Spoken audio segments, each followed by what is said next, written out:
Hello everyone, আমি প্রিয়াঙ্কা দে ট্যারোটিটা। এখন যে টপিকটা নিয়ে কথা বলবো সেটা হচ্ছে লাইবিলিটি, মানে ঋণ।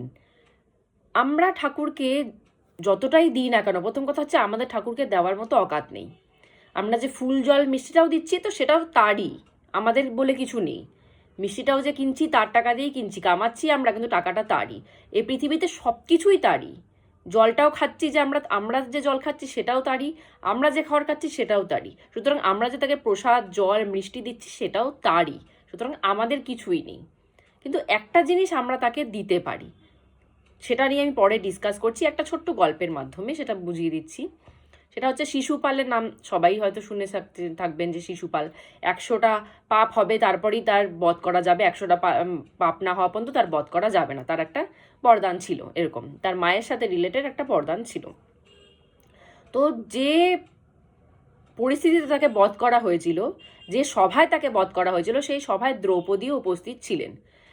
তো শিশুপাল সেখানে এসে যখন দেখছেন যে সবাই অনেক বড় বড় লোক বসে আছেন, বাট পা ধোয়ানো একমাত্র শ্রীকৃষ্ণের হচ্ছে, পুজো একমাত্র শ্রীকৃষ্ণেরই করা হচ্ছে, তো সে তখন রেগে যায়। রেগে গিয়ে শ্রীকৃষ্ণকে অনেক গালমন্দ বাজে কথা বলা শুরু করে। কিন্তু যেহেতু তার 100টা পর্যন্ত পাপ তাকে বাঁচাবে, তো সেহেতু শ্রীকৃষ্ণ কিছু তাকে বলতেও পারে না। কিন্তু শ্রীকৃষ্ণ গুনছিলেন যে কতটা পাপ হচ্ছে। এই করতে করতে করতে তাকে বাজে কথা বলতে বলতে কখন যে 100টা ক্রস করে গেছে সেও নিজেও জানে না। তো 100টা যেই ক্রস করে গেছে, তো শ্রীকৃষ্ণ সুদর্শন চক্র দিয়ে তার গলাটা কেটে দিলেন, বধ করলেন তাকে। তো শ্রীকৃষ্ণ যখন সুদর্শন চক্র ধরেছিলেন, ওই টাইমে তার হাতের আঙ্গুলটা কিছুটা কেটে গেছিল তাকে বধ করার সময়। দ্রৌপদী ওখানে উপস্থিত ছিলেন। তো দ্রৌপদী কী করলেন, সাথে সাথে এসে তার শাড়িটা কিছুটা ছিঁড়ে তার আঙ্গুলটা বেঁধে দিলেন। তো তখন উনি তাকে বলেছিলেন যে তুমি যে আমাকে এই এতটুক কাপড়ের টুকরো দিলে, এই জিনিসটা আমি কোনোদিন দরকার পড়লে আমি তোমাকে 10 গুণ বেশি তোমাকে রিটার্ন করে দেবো, এটা কথা দিলেন। কারণ ঠাকুরের নিয়মই সেটা, যেটাই আমরা দিই না কেন সেটাই আমাদেরকে 10 গুণ বেশি রিটার্ন সে দেবেই, সে কখনো কারোর ঋণ রাখে না। সেরকমই দ্রৌপদীর যখন দরকার পড়েছিল বস্ত্রহরণের সময়, এত বস্ত্র দেওয়া হয়েছিল তাকে যে দুঃশাসন টানতে টানতে সেটা হয়রান হয়ে গেছিল। দুঃশাসনের বলা হয় যে দুঃশাসনের শরীরে 100টা হাতির সমান ও বল ছিল। তো শাড়ির পরিমাণ তাহলে কতটা ছিল যে সে 100টা হাতির সমান বল, সেটা নিয়েও সে শাড়িটা কমপ্লিট করতে পারেনি। এতটা পরিমাণ তাকে শাড়ি দেওয়া হয়েছিল। তো সে এতটুকু কাপড়ের জন্য সে এতটা পরিমাণ শাড়ি তাকে ঋণ হিসাবে তাকে দিয়ে দিয়েছিল। তো সেটাই, আমরা যেটাই দিই না কেন ঠাকুরকে, সেটাই আমাদের কাছে রিটার্ন আসবে। দেওয়া মানে শুধু ওই প্রসাদ জল মিষ্টি এগুলা না, এগুলা তারই জিনিস। তো তার জিনিস তো তাকে দেওয়া যায় না। আমরা যদি কাউকে গিফট দিই, তো তারই জিনিস তো তাকে থোড়েই না গিফট দিতে পারি, আমরা আমাদের থেকে জিনিস গিফট দিই। তো সেরকমই ঠাকুরকে দেওয়ার মতো আমাদের কাছে একটাই জিনিস আছে, সেটা হচ্ছে ভক্তি। ভক্তি ছাড়া কিছুই নেই। তাকে মিষ্টি জল প্রসাদ ফুলের মালা সোনার মালা যাই দেওয়া হোক না কেন তারই জিনিস, এগুলো কিছুই আমাদের না, আমাদের পার্সোনাল কিছুই না। আমরা যে ইনকাম করে তাকে দিচ্ছি সেটাও তারই জিনিস।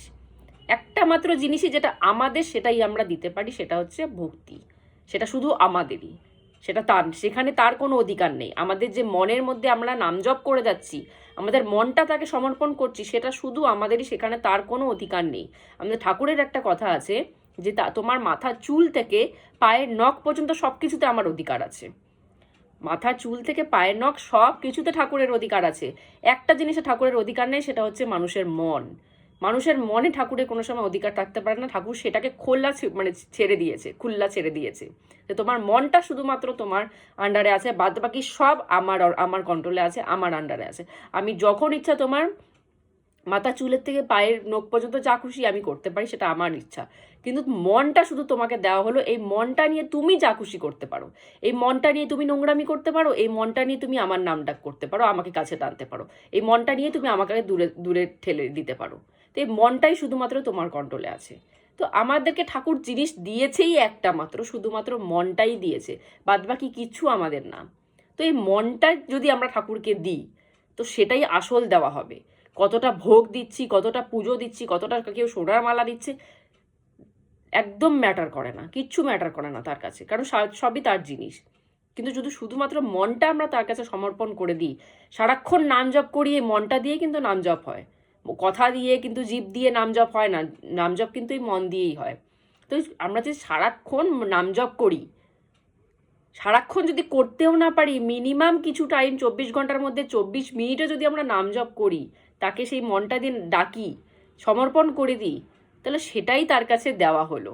আর সেটার বিনিময় যে সে আমাদেরকে কতটা কি রিটার্ন দেয়, সেটা শুধুমাত্র যারা করে তারাই জানে যে কতটা রিটার্ন পাওয়া যায় এই নাম জপের পরিবর্তে। কিন্তু তাই বলে এটা ভেবে নাম জপ করো না যে আমি নাম জপ করছি তার পরিবর্তে আমি কিছু পাবো, তাহলে সেটা সকাম কর্ম হয়ে গেল। সকাম কর্ম করতে হয় না, নিষ্কাম কর্ম। মানে আমি নাম জপটা দিচ্ছি, ঠাকুরের পায়ে দিচ্ছি, ঠাকুর সেটা নিয়ে কি করবে সেটা ঠাকুরের ব্যাপার।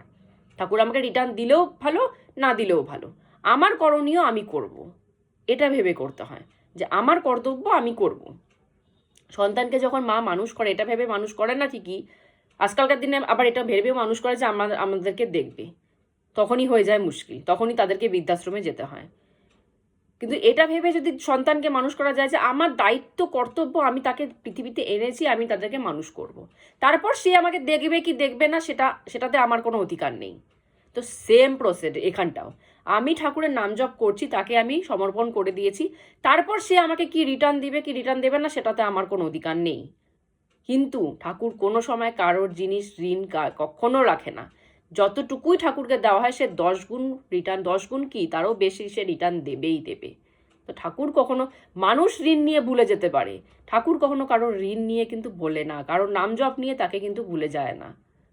তো যতটুকুই নাম জপ করবেন, একদম 100% পিওরিটির সাথে নাম জপটা করবেন, রিটার্ন আসতে বাধ্য।